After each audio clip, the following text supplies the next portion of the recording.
Livro 2º, Mundo Espírita ou dos Espíritos. Capítulo 1, Dos Espíritos. Origem e natureza dos espíritos. Mundo normal primitivo. Forma e ubiquidade dos espíritos. Perispírito. Diferentes ordens de espíritos. Escala espírita. Evolução dos espíritos. Anjos e demônios.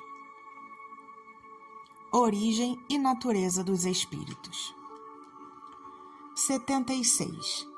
Que definição se pode dar dos espíritos? Pode-se dizer que os espíritos são seres inteligentes da criação, povoam o universo fora do mundo material. Nota: o vocábulo espírito é empregado aqui para designar as individualidades dos seres extracorpóreos, e não mais o elemento inteligente universal. 77. Os espíritos são seres distintos da divindade ou seriam apenas emanações ou porções da divindade e chamados por essa razão filhos de Deus?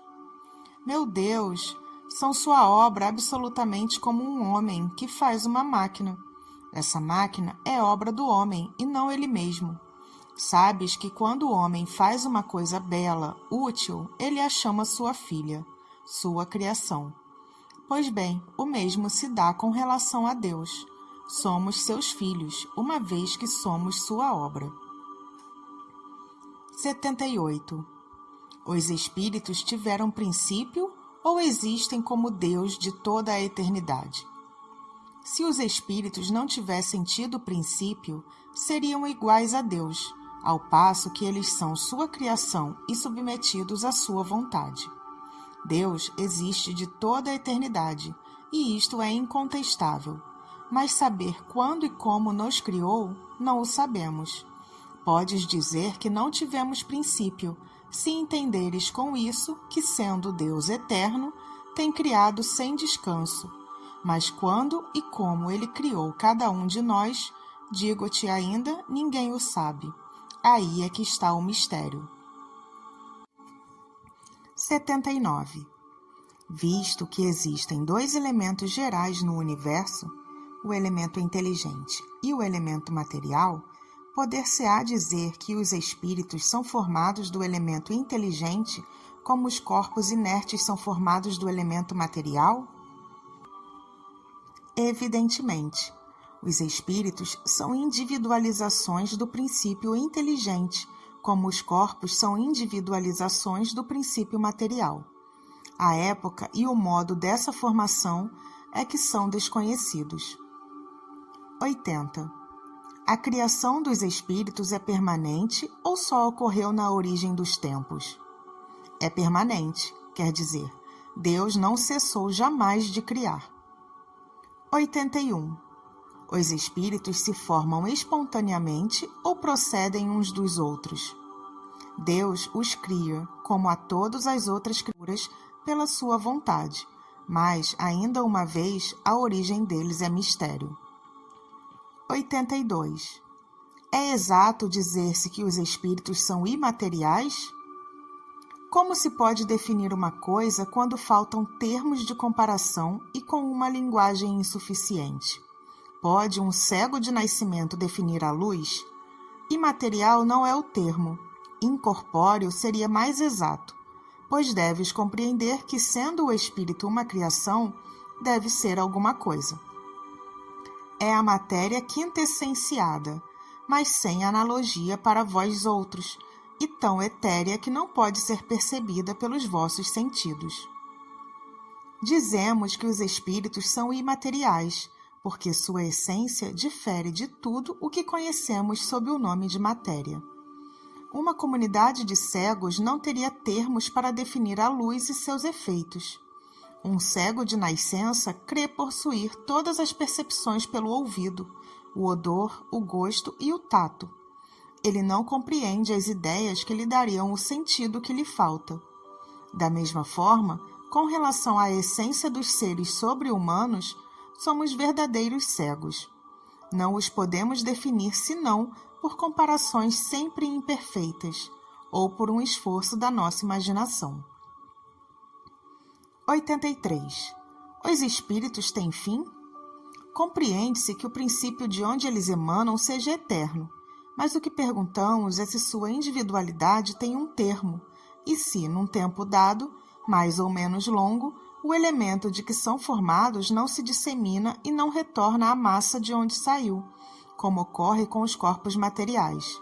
É difícil de conceber-se que uma coisa que teve o começo possa não ter fim. Existem coisas que não compreendeis porque a vossa inteligência é limitada, e isso não é razão para que as rejeiteis. A criança não compreende tudo o que seu pai compreende, nem o ignorante tudo o que o sábio compreende. Dissemos que a existência do espírito não tem fim. É tudo o que podemos dizer por enquanto. Mundo normal primitivo. 84. Os espíritos constituem um mundo à parte, fora daquele que vemos? Sim, o mundo dos espíritos ou das inteligências incorpóreas. 85. Na ordem das coisas, qual dos dois é o principal? O mundo dos espíritos ou o mundo corpóreo? O mundo é espírita. Ele pré-existe e sobrevive a tudo. 86. O mundo corpóreo poderia deixar de existir ou não ter jamais existido sem alterar a essência do mundo espírita? Sim, eles são independentes. No entanto, sua correlação é incessante, porque reagem incessantemente um sobre o outro. 87. Os espíritos ocupam uma região determinada e circunscrita no espaço? Os espíritos estão por toda a parte. Povoam infinitamente os espaços infinitos. Estão sempre ao vosso lado, observando e agindo sobre vós sem o perceberdes, porque os espíritos são uma das forças da natureza e instrumentos de que Deus se serve para a realização dos seus desígnios providenciais. Mas nem todos vão a toda parte, pois há regiões interditadas aos menos adiantados. Forma e ubiquidade dos espíritos. 88. Os espíritos têm uma forma determinada, limitada e constante? Para vós, não. Para nós, sim. O espírito é, se quiserdes, uma chama, um clarão ou uma centelha etérea. Essa chama ou centelha tem uma cor qualquer? Para vós, ela varia da sombra ao brilho do rubi, segundo seja o espírito mais ou menos puro. Representam-se ordinariamente os gênios com uma flama ou estrela sobre a fronte. É uma alegoria que lembra a natureza essencial dos espíritos. Colocam-no na altura da cabeça, porque aí está a sede da inteligência. 89. Os espíritos gastam algum tempo para percorrer o espaço?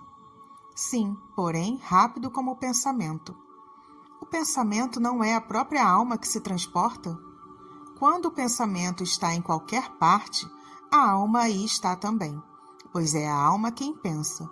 O pensamento é um atributo. 90. O espírito que se transporta de um lugar a outro tem consciência da distância que percorre e dos espaços que atravessa, ou é subitamente transportado para o lugar aonde quer ir?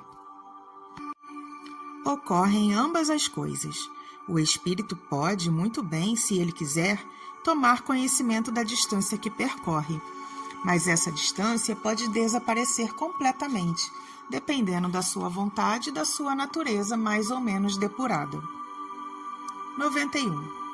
A matéria constitui obstáculo aos espíritos? Não.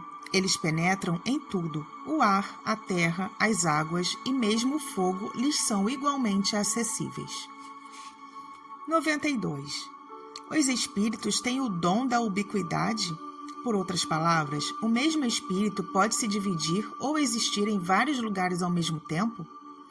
Não pode haver divisão do mesmo espírito, mas cada um é um centro que irradia em diversas direções, e é por isso que parecem estar em vários lugares ao mesmo tempo. Vês o sol? É apenas um. No entanto, ilumina tudo ao redor e leva seus raios a longas distâncias. Apesar disso, ele não se divide. Todos os espíritos se irradiam com o mesmo poder? Muito longe disso, depende do grau da sua pureza. Cada espírito é uma unidade indivisível, mas cada um deles pode irradiar seu pensamento em diversas direções, sem com isso se dividir. É nesse sentido somente que se deve entender o dom da ubiquidade atribuída aos espíritos. Tal como uma centelha que se projeta à distância, sua claridade pode ser percebida de todos os pontos do horizonte.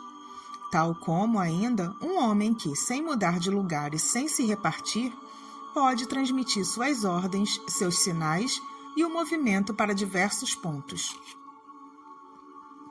Perispírito. 93.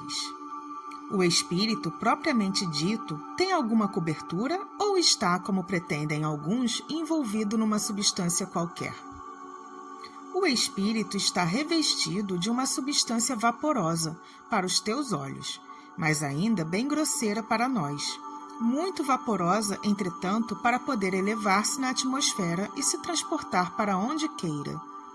Assim como o germe de um fruto é envolvido pelo perisperma, da mesma forma, o espírito propriamente dito está revestido de um envoltório, que, por comparação, pode se chamar de perispírito. 94. De onde o espírito toma o seu invólucro semimaterial? Do fluido universal de cada globo. Por isso, ele não é o mesmo em todos os mundos. Passando de um mundo para outro, o espírito troca o seu envoltório, como mudais de roupa. Assim, quando os espíritos que habitam mundos superiores vêm entre nós, tomam um perispírito mais grosseiro? Já o dissemos. É preciso que eles se revistam da vossa matéria. 95. O envoltório semimaterial do espírito tem formas determinadas e pode ser perceptível? Sim, tem uma forma que o espírito deseja, e é assim que ele se vos apresenta algumas vezes, seja em sonho, seja em estado de vigília, podendo tomar forma visível e mesmo palpável. Diferentes ordens de espíritos. 96. Os espíritos são iguais ou existe entre eles uma hierarquia? São de diferentes ordens, segundo o grau da perfeição ao qual chegaram. 97. Existe um número determinado de ordens ou de graus de perfeição entre os espíritos? O número é ilimitado, pois não existe entre essas ordens uma linha de demarcação traçada como uma barreira, e assim se podem multiplicar ou restringir as divisões à vontade.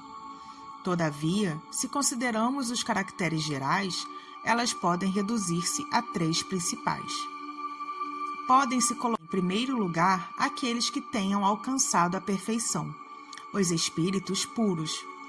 Os da segunda ordem alcançaram a metade da escala. O desejo do bem é a sua preocupação. Os da última ordem estão ainda no início da escala. Os espíritos imperfeitos, caracterizados pela ignorância, o desejo do mal e todas as más paixões que lhes retardam o progresso. 98. Os espíritos da segunda ordem têm apenas o desejo do bem ou terão também o poder de praticá-lo? Eles dispõem desse poder, segundo o grau de sua perfeição. Alguns possuem a ciência, outros a sabedoria e a bondade, mas todos têm ainda provas a suportar. 99. Os espíritos da terceira ordem são, todos eles, essencialmente maus? Não, alguns não fazem bem nem mal. Outros, ao contrário, se comprazem no mal e ficam satisfeitos quando encontram oportunidade de fazê-lo. Aliás, existem ainda os espíritos levianos ou estouvados, mais enganadores do que malvados, que se comprazem antes na malícia que na maldade, e que encontram prazer em mistificar e causar as pequenas contrariedades, das quais se riem. Escala espírita. 100. Observações preliminares.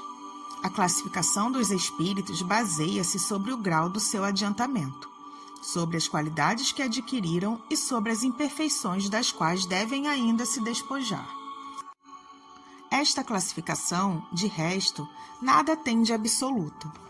Cada categoria não apresenta um caráter senão no seu conjunto. Todavia, de um grau a outro, a transição é insensível e sobre seus limites a pequena diferença se apaga, como nos reinos da natureza, como nas cores do arco-íris, ou ainda como nos diferentes períodos da vida do homem. Pode-se, pois, formar maior ou menor número de classes, segundo o ponto de vista sobre o qual se considera a questão. Ocorre o mesmo que em todos os sistemas de classificações científicas.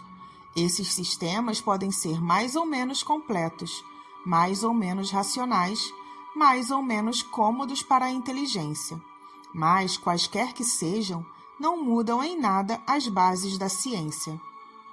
Os espíritos interrogados sobre essa questão podem, pois, ter divergido sobre o número de categorias, sem que isso tenha consequências. Alguns se armaram dessa contradição aparente, sem refletirem que os espíritos não ligam nenhuma importância ao que é puramente convencional. Para eles, o pensamento é tudo. Deixam para nós a forma, a escolha dos termos, as classificações, numa palavra, os sistemas. Acrescentamos ainda a esta consideração que não se deve jamais perder de vista. É que entre os espíritos, do mesmo modo que entre os homens, há os muito ignorantes, não sendo demais colocar-se em guarda contra a tendência a crer que todos devem tudo saber porque são espíritos. Toda classificação exige método, análise e conhecimento profundo do assunto. Ora, no mundo dos espíritos, aqueles que têm conhecimentos limitados são, como neste mundo, os ignorantes, os inaptos a abranger um conjunto, a formular um sistema. Não conhecem ou não compreendem, senão imperfeitamente, uma classificação qualquer. Para eles, todos os espíritos que lhes são superiores são da primeira ordem, sem que possam apreciar as diferenças de saber, de capacidade e de moralidade que os distinguem, como entre nós um homem rude em relação aos homens civilizados. Aqueles mesmos que estão aptos podem variar nos detalhes segundo seu ponto de vista, sobretudo quando uma divisão não tem nada de absoluta. Linneu, Jussieu e Tournefort tiveram, cada um, seu método, e a botânica não mudou por isso. É que não inventaram as plantas nem seus caracteres, mas observaram as analogias com as quais depois formaram os grupos ou classes. Foi assim também que procedemos. Não inventamos os espíritos, nem seus caracteres. Vimos e observamos, julgando-os pelas suas palavras e atos, e depois os classificamos pelas semelhanças, baseados em dados que eles próprios nos forneceram. Os espíritos geralmente admitem 3 categorias principais ou 3 grandes divisões. Na última, aquela que está no início da escala, estão os espíritos imperfeitos, caracterizados pela predominância da matéria sobre o espírito e pela inclinação ao mal. Os da segunda caracterizam-se pela predominância do espírito sobre a matéria e pelo desejo do bem. São os bons espíritos. A primeira, enfim, compreende os espíritos puros, aqueles que alcançaram o supremo grau de perfeição. Esta divisão nos parece perfeitamente racional e apresenta caracteres bem definidos. Só nos restava ressaltar, por um número suficiente de subdivisões, as diferenças principais do conjunto. Foi o que fizemos, com o concurso dos espíritos cujas instruções benevolentes jamais nos faltaram. Com o auxílio deste quadro, será mais fácil determinar a ordem e o grau de superioridade ou inferioridade dos espíritos, com os quais podemos entrar em comunicação, e, por consequência, o grau de confiança e de estima que merecem. É, de alguma forma, a chave da ciência espírita, porque só ele pode nos informar das anomalias que as comunicações apresentam, esclarecendo-nos quanto às desigualdades intelectuais e morais dos espíritos. Observaremos, contudo, que os espíritos não pertencem para sempre exclusivamente a tal ou tal classe. Seu progresso não se realizando senão gradualmente e frequentemente, mais num sentido que em outro, eles podem reunir os caracteres de várias categorias, o que se pode apreciar pela sua linguagem e pelos seus atos. Terceira ordem, espíritos imperfeitos. 101. Caracteres gerais. Predominância da matéria sobre o espírito. Propensão ao mal, ignorância, orgulho, egoísmo e todas as más paixões que lhes são consequências. Têm a intuição de Deus, mas não o compreendem. Não são todos essencialmente maus. Em alguns há mais de irreflexão, de inconsequência e de malícia do que verdadeira maldade. Uns não fazem o bem nem o mal, porém, só pelo fato de não fazerem o bem, denotam a sua inferioridade. Outros, ao contrário, se comprazem no mal e ficam satisfeitos quando encontram oportunidade de fazê-lo. Eles podem aliar a maldade e a malícia à inteligência, mas qualquer que seja seu desenvolvimento intelectual, suas ideias são pouco elevadas e seus sentimentos mais ou menos inferiores. Os seus conhecimentos sobre as coisas do mundo espírita são limitados, e o pouco que sabem se confunde com as ideias e os preconceitos da vida corpórea.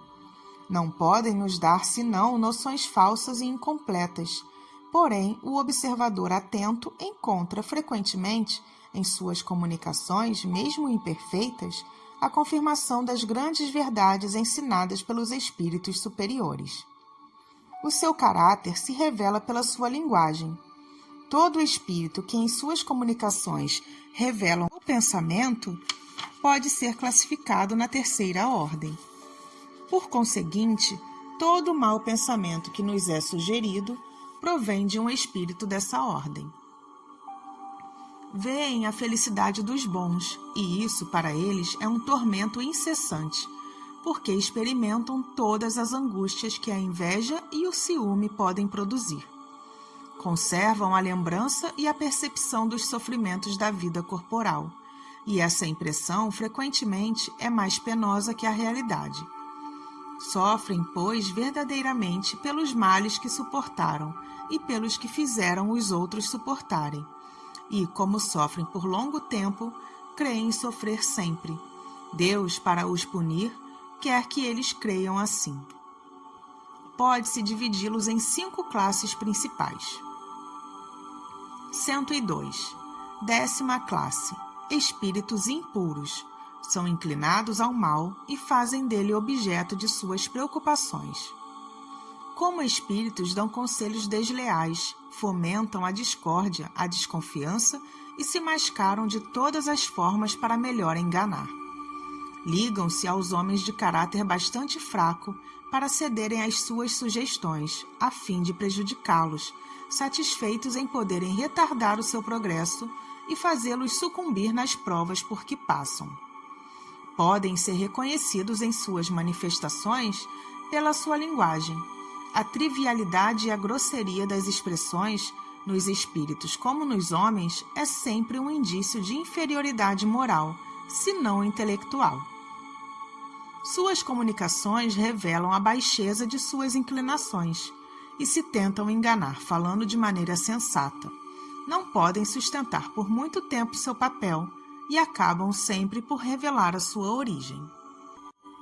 Certos povos fizeram deles divindades malfazejas. Outros os designaram sob o nome de demônios, gênios maus e espíritos do mal. Quando estão encarnados, os seres que eles animam são inclinados a todos os vícios que engendram as paixões vis e degradantes. A sensualidade, a crueldade, o embuste, a hipocrisia, a cupidez e a avareza sórdida. Fazem o mal pelo prazer de fazê-lo, e muito frequentemente sem motivos, escolhendo suas vítimas por ódio que têm ao bem, quase sempre entre as pessoas honestas. São flagelos para a humanidade, qualquer que seja a categoria social a que pertençam. E o verniz da civilização não os livra do opróbrio e da ignomínia. 103. Nona classe. Espíritos levianos. São ignorantes, maliciosos, inconsequentes e zombeteiros. Envolvem-se em tudo, respondem a tudo sem se preocuparem com a verdade. Comprazem-se em causar pequenos desgostos e pequenas alegrias, atormentando e induzindo maliciosamente ao erro, por meio de mistificações e travessuras. A esta classe pertencem os espíritos vulgarmente designados sob os nomes de gnomos, duendes, diabretes, trasgos. Estão sob a dependência dos espíritos superiores, que frequentemente os empregam como fazemos com os nossos servidores.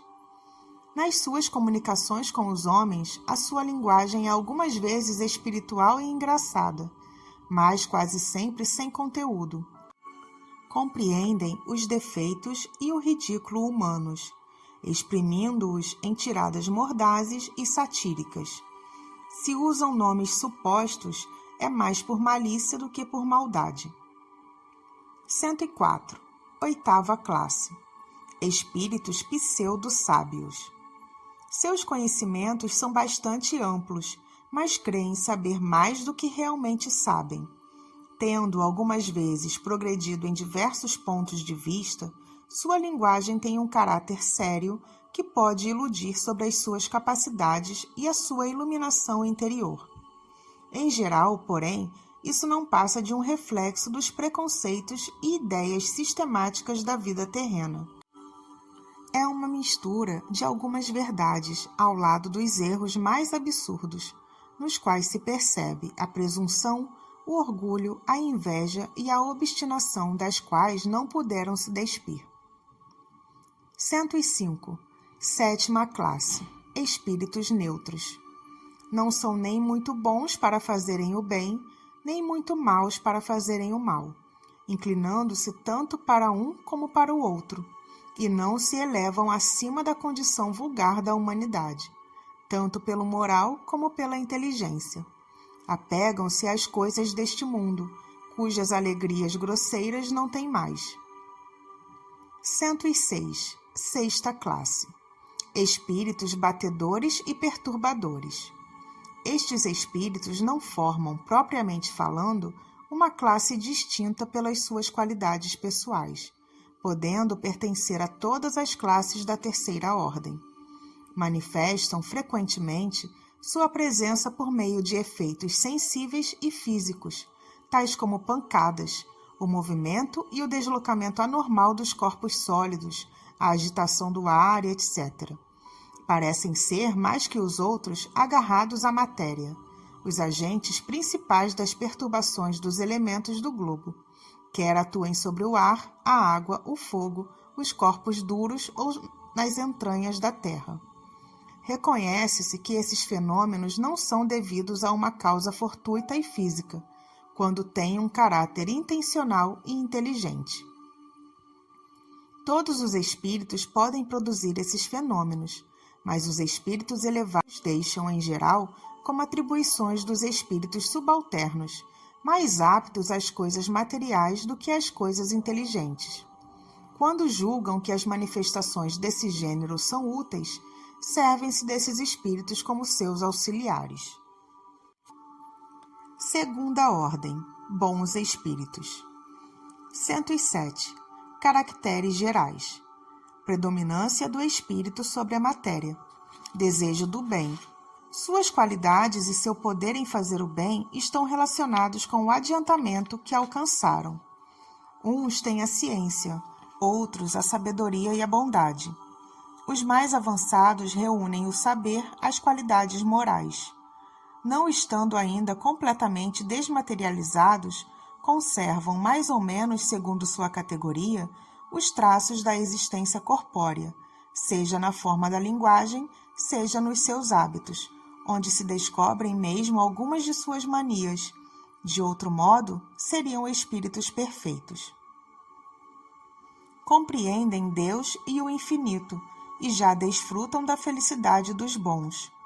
São venturosos pelo bem que fazem e pelo mal que impedem de ser feito.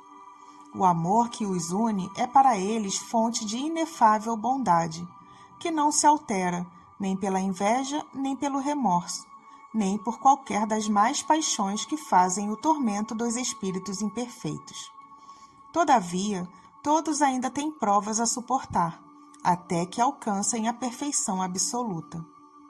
Como espíritos, suscitam bons pensamentos, desviam os homens do caminho do mal, protegem a vida daqueles que se mostram dignos e neutralizam a influência dos espíritos imperfeitos naqueles que não se comprazem em suportá-la. Quando encarnados, são bons e benevolentes para com os semelhantes. Não os move nem o orgulho, nem o egoísmo, a ambição. Não experimentam ódio, rancor, inveja ou ciúme, e fazem o bem pelo bem. A esta ordem pertencem os espíritos designados pelas crenças vulgares sob o nome de gênios bons, gênios protetores e espíritos do bem. Nas épocas de superstições e ignorância, transformaram-nos em divindades benfazejas. Pode-se classificá-los em 4 grupos principais. 108. Quinta classe. Espíritos benevolentes. Sua qualidade dominante é a bondade. Alegram-se em prestar serviço aos homens e protegê-los, mas seu saber é limitado. Seu progresso é mais efetivo no sentido moral do que no sentido intelectual. 109. Quarta classe. Espíritos sábios. São os que se distinguem principalmente pela extensão dos seus conhecimentos. Preocupam-se menos com as questões morais que com as questões científicas, para as quais têm mais aptidão. Não consideram a ciência senão do ponto de vista de sua utilidade, e não a misturam com nenhuma das paixões que são próprias dos espíritos imperfeitos. 110. Terceira classe. Espíritos de sabedoria. Caracterizam-se pelas qualidades morais da natureza mais elevada. Sem possuírem conhecimentos ilimitados, são dotados de uma capacidade intelectual que lhes possibilita um julgamento sadio sobre os homens e as coisas. 111. Segunda classe. Espíritos superiores. Reúnem a ciência, a sabedoria e a bondade. Sua linguagem, que não revela senão benevolência, é constantemente digna, elevada e frequentemente sublime. Sua superioridade os torna mais aptos do que os outros para nos darem noções mais justas sobre as coisas do mundo incorpóreo, nos limites do que é permitido aos homens conhecerem. Comunicam-se voluntariamente com aqueles que procuram a verdade de boa fé e que têm a alma desligada dos laços terrenos para compreendê-la. Distanciam-se daqueles que se animam só de curiosidade, ou que a influência da matéria afasta da prática do bem. Quando, por exceção, encarnam sobre a Terra, é para cumprirem missão de progresso, oferecendo-nos o modelo de perfeição a que a humanidade pode aspirar neste mundo. Primeira ordem, espíritos puros.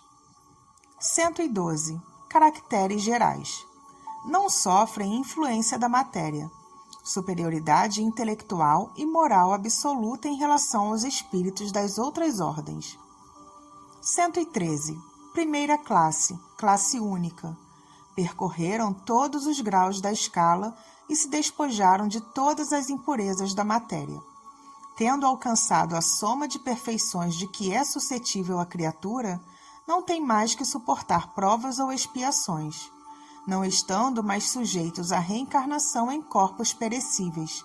É para eles a vida eterna que desfrutam no seio de Deus. Gozam de inalterável felicidade, visto que não estão sujeitos nem às necessidades, nem às vicissitudes da vida material. Mas essa felicidade não é de uma ociosidade monótona a transcorrer numa contemplação perpétua. São os mensageiros e ministros de Deus, cujas ordens executam para a manutenção da harmonia universal. comandam a todos os espíritos que lhes são inferiores, ajudam-nos a se aperfeiçoarem e lhes designam as suas missões. Assistir os homens em suas aflições, concitá-los ao bem ou à expiação das faltas que os mantêm distanciados da felicidade suprema, é, para eles, uma doce ocupação. São designados, às vezes, sob o nome de anjos, arcanjos ou serafins. Os homens podem entrar em comunicação com eles, mas bem presunçoso seria aquele que pretendesse tê-los constantemente às suas ordens. Progressão dos espíritos.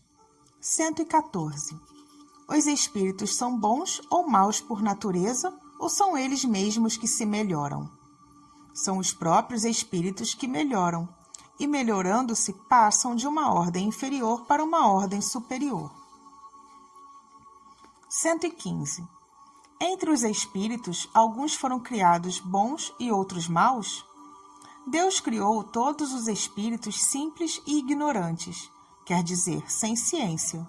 Deu a cada um determinada missão com o fim de esclarecê-los e fazê-los alcançar, progressivamente, a perfeição para o conhecimento da verdade e para aproximá-los dele. A felicidade eterna e pura é para aqueles que alcançam essa perfeição. Os espíritos adquirem esses conhecimentos, passando pelas provas que Deus lhe impõe. Alguns aceitam essas provas com submissão e alcançam mais prontamente o fim de sua destinação.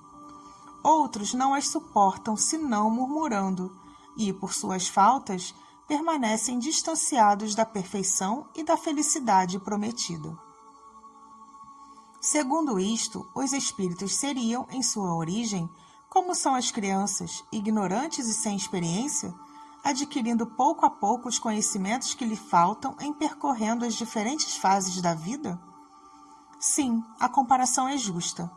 A criança rebelde permanece ignorante e imperfeita. Segundo sua docilidade, ela aproveita mais ou menos. Todavia, a vida do homem tem um termo, e a dos espíritos se estende ao infinito. 116. Há espíritos que permanecerão perpetuamente nas ordens inferiores? Não, todos se tornarão perfeitos. Eles mudam de ordem, mas lentamente, porque, como já dissemos de outra vez, um Pai justo e misericordioso não pode banir eternamente seus filhos. Pretenderias, pois, que Deus, tão grande, tão bom, tão justo, fosse pior que vós mesmos? 117. Depende dos espíritos apressar o seu progresso para a perfeição? Certamente, eles o alcançam mais ou menos rapidamente segundo o seu desejo e sua submissão à vontade de Deus. Uma criança dócil não se instrui mais rapidamente que uma criança insubmissa? 118. Podem os espíritos degenerar? Não. À medida que avançam, compreendem o que os distancia da perfeição. Quando o espírito finda uma prova, fica com o conhecimento que não esquece mais. Pode permanecer estacionário, mas não retrograda. 119. Deus não poderia isentar os espíritos das provas que devem suportar para alcançarem a primeira ordem? Se eles tivessem sido criados perfeitos, não teriam mérito para desfrutar os benefícios dessa perfeição. Onde estaria o merecimento sem a luta? Aliás, a desigualdade que existe entre eles é necessária às suas personalidades, e a missão que eles cumprem nos diferentes graus da escala está nos desígnios da providência para a harmonia do universo. Visto que, na vida social, todos os homens podem alcançar as primeiras funções, igualmente poder-se-ia perguntar por que o soberano de um país não promove cada um dos seus soldados a general. Por que todos os empregados subalternos não são empregados superiores? Todos os estudantes não são mestres. Ora, entre a vida social e a espiritual há esta diferença. A primeira é limitada e não permite sempre alcançar todos os graus, enquanto a vida espiritual é indefinida e deixa a cada um a possibilidade de se elevar ao grau supremo. 120. Todos os espíritos passam pela fleira do mal para alcançar o bem? Não, pela fieira do mal, mas pela da ignorância. 121. Por que certos espíritos seguiram o caminho do bem e outros o do mal? Não têm eles o livre-arbítrio? Deus não os criou maus, criou-os simples e ignorantes, isto é, com aptidão tanto para o bem quanto para o mal. Aqueles que são maus, assim se tornaram por sua vontade. 122. Como podem os espíritos em sua origem, quando não têm consciência de si mesmos, desfrutar da liberdade de escolha entre o bem e o mal? Existe neles um princípio, uma tendência qualquer que os incline mais para um caminho que para o outro? O livre-arbítrio se desenvolve à medida que o espírito adquire a consciência de si mesmo. Ele não teria mais liberdade se a escolha fosse determinada por uma causa, independente da vontade. A causa não está nele, está fora dele, nas influências a que cede em virtude de sua vontade livre. É a grande figura da queda do homem e do pecado original. Alguns cederam à tentação, outros resistiram. De onde provém as influências que se exercem sobre ele? Dos espíritos imperfeitos, que procuram se aproximar para dominá-lo e que se alegram em fazê-lo sucumbir. Foi isso que se intentou simbolizar na figura de Satanás. Esta influência não se exerce sobre o espírito senão em sua origem? Ela o segue na sua vida de espírito, até que tenha tanto império sobre si mesmo que os maus desistem de obsidiá-lo. 123. Por que Deus tem permitido que os espíritos possam seguir o caminho do mal?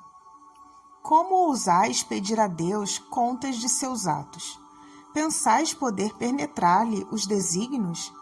Todavia, podeis dizer assim: a sabedoria de Deus está na liberdade que ele deixa a cada um de escolher, porque cada um tem o mérito de suas obras.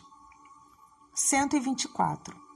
Uma vez que há espíritos que, desde o princípio, seguem o caminho do bem absoluto e outros o do mal absoluto, deve haver, sem dúvida, degraus entre esses dois extremos? Sim, certamente, e é a grande maioria dos espíritos. 125. Os espíritos que seguiram o caminho do mal poderão alcançar o mesmo grau de superioridade que os outros? Sim, porém as eternidades serão para eles mais longas. Por essa expressão, as eternidades, se deve entender a ideia que os espíritos inferiores fazem da perpetuidade dos seus sofrimentos, visto que não lhes é dado anteverem seu termo, e essa ideia se renova em todas as provas, nas quais eles sucumbem. 126. Os espíritos que alcançaram o grau supremo de perfeição, depois de passarem pelo mal, têm menos mérito que os outros aos olhos de Deus? Deus contempla os transviados de igual maneira e os ama com o mesmo coração. São chamados maus porque sucumbiram. Não eram antes, mais que simples espíritos. 127. Os espíritos são criados iguais quanto às faculdades intelectuais? São criados iguais, mas não sabendo de onde vêm, é preciso que o livre-arbítrio tenha seu curso. Progridem mais ou menos rapidamente em inteligência quanto em moralidade. Os espíritos que seguiram desde o princípio o caminho do bem não são, por isso, espíritos perfeitos. Se não têm mais tendências, precisam, porém, adquirir ainda a experiência e os conhecimentos necessários para alcançarem a perfeição. Podemos compará-los a crianças que, qualquer que seja a bondade de seus instintos naturais, têm necessidade de se desenvolverem, de se esclarecerem e que não passam sem transição da infância à madureza. Assim, como há homens que são bons e outros maus desde a infância, existem espíritos que são bons ou maus desde a sua origem, com a diferença capital de que a criança tem os instintos todos formados enquanto que o espírito, em sua formação, não é nem mau nem bom. Tem todas as tendências e prefere uma ou outra direção, por efeito de seu livre-arbítrio.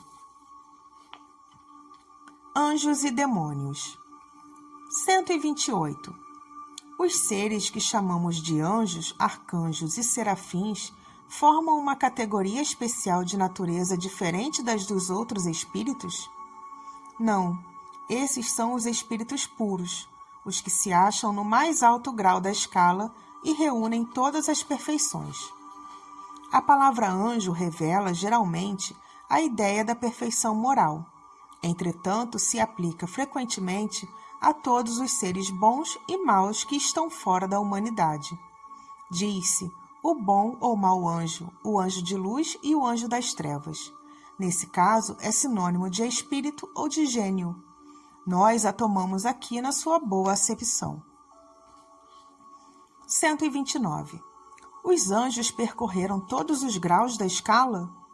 Percorreram todos os graus, mas, como já dissemos, alguns aceitaram suas missões sem murmurar e chegaram mais depressa. Outros gastaram um tempo mais ou menos longo para alcançarem a perfeição.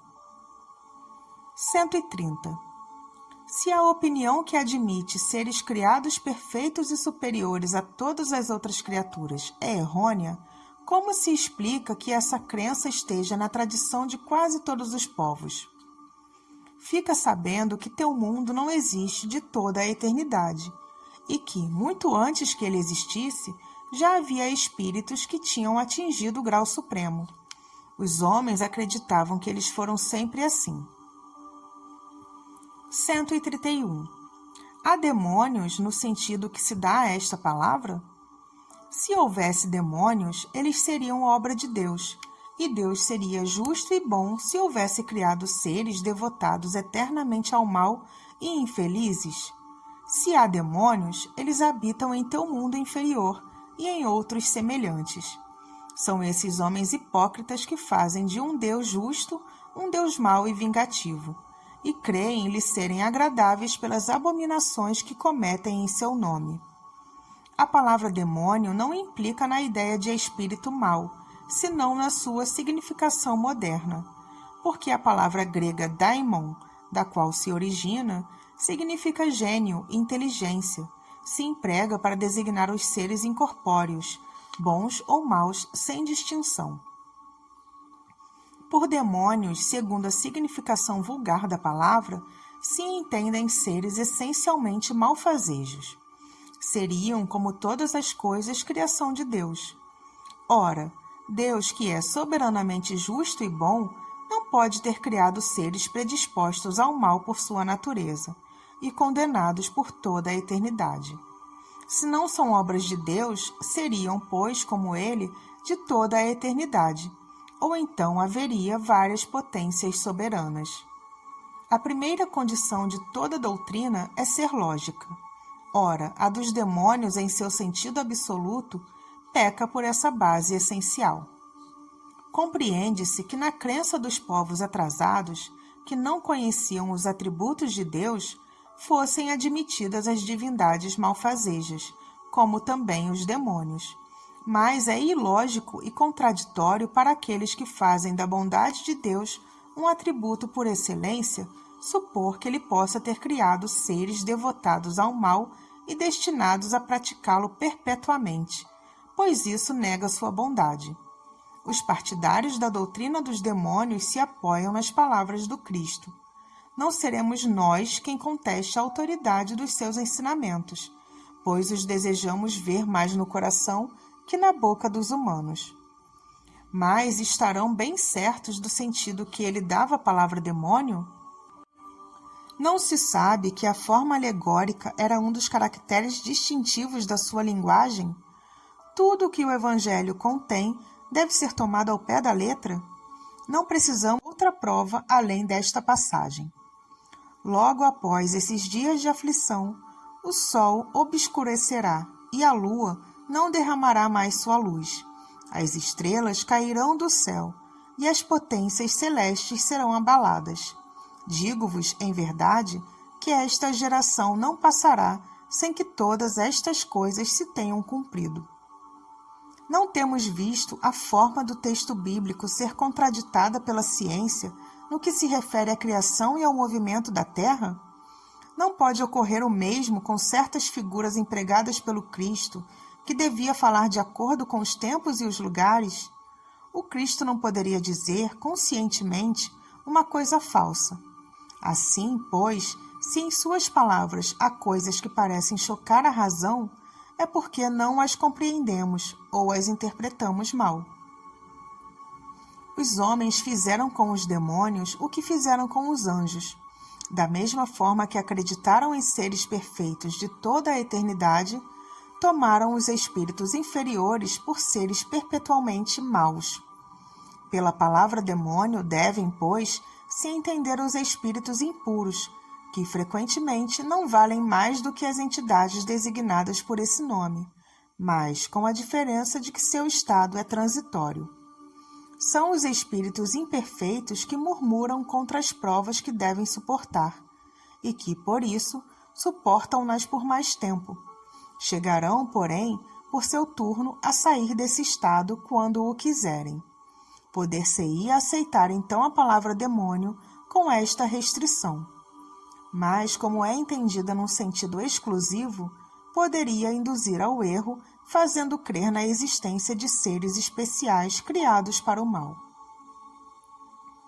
Com relação a Satanás, é evidentemente a personificação do mal sob uma forma alegórica, pois não se poderia admitir um ser mau a lutar de potência a potência com a divindade e cuja única preocupação seria de contrariar os seus desígnios. Precisando o homem de figuras e de imagens para impressionar a sua imaginação, ele pintou os seres incorpóreos sob uma forma material, com atributos lembrando as suas qualidades ou os seus defeitos. É assim que os antigos, querendo personificar o tempo, pintaram-no com a figura de um ancião portando uma foice e uma ampulheta. A figura de um homem jovem seria um contrassenso. A mesma coisa se verifica com as alegorias da fortuna, da verdade e etc. Modernamente, os anjos ou espíritos puros são representados por uma figura radiosa, com asas brancas, símbolo da pureza. Satanás com 2 chifres, garras e os atributos da animalidade, emblemas das paixões inferiores. O vulgo, que toma as coisas pela letra, viu nesses emblemas um indivíduo real, como outrora vira Saturno na alegoria do tempo.